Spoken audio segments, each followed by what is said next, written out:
আমাদের সাথে কথা না বলে তারপরে আমরা এতে কঠোরতম ব্যবস্থা নিতে পারবো। 12:20 পর্যন্ত আমরা এখানে অপেক্ষা করতে চাই।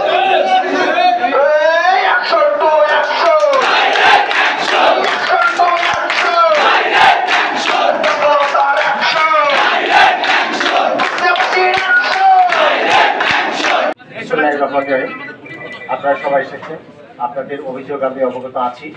আমরা ইতিমধ্যে কিন্তু পরীক্ষা স্থগিত করেছি। আমাদের উচ্চতর কর্তৃপক্ষের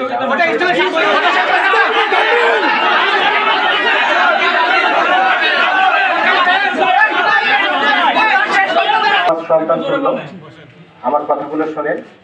আমার অবস্থান আপনারা দেখেছেন, আমি এখানে 7 মাস ছিলাম। এখানে যারা সাংবাদিক ভাই আছে, আপনারাও আছেন, মুস্তাফিজও আছে, সবাই কম বেশি জানে।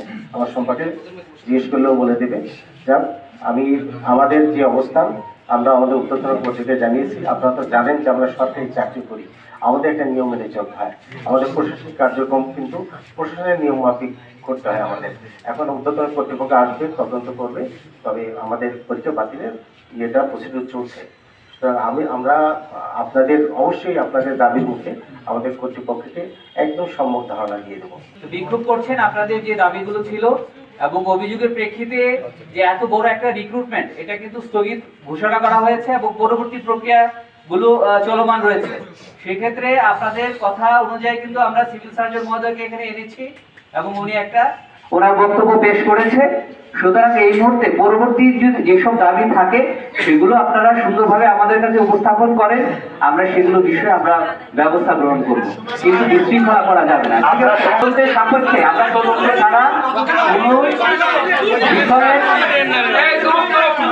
তদন্ত ছাড়া কোনো বিষয়ে সঠিক সিদ্ধান্ত নেওয়া হয় না প্রশাসনিকভাবে, এটা আপনারা জানেন।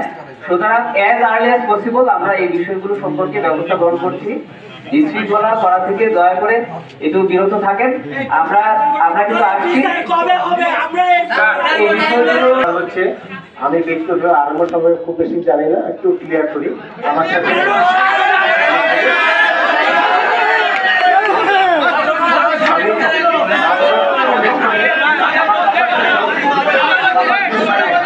তত্ত্বাবধায়কের রুমে 2-3 দিন দেখা হয়েছে, এটুকুই জানেন। আচ্ছা, এটা আছে তার সাথে আমার গিয়ে 2 নম্বর হচ্ছে যে সে যদি এই কাজটা করে থাকে, আমি তো ডিজি অফিসে লিখেছি, আমার সচিবালয়ে কথা বলতে দেন, সচিবালয়কে লিখেছি, তখন তো শেষ না বলতে আপনারা আমাকে এত দিচ্ছেন।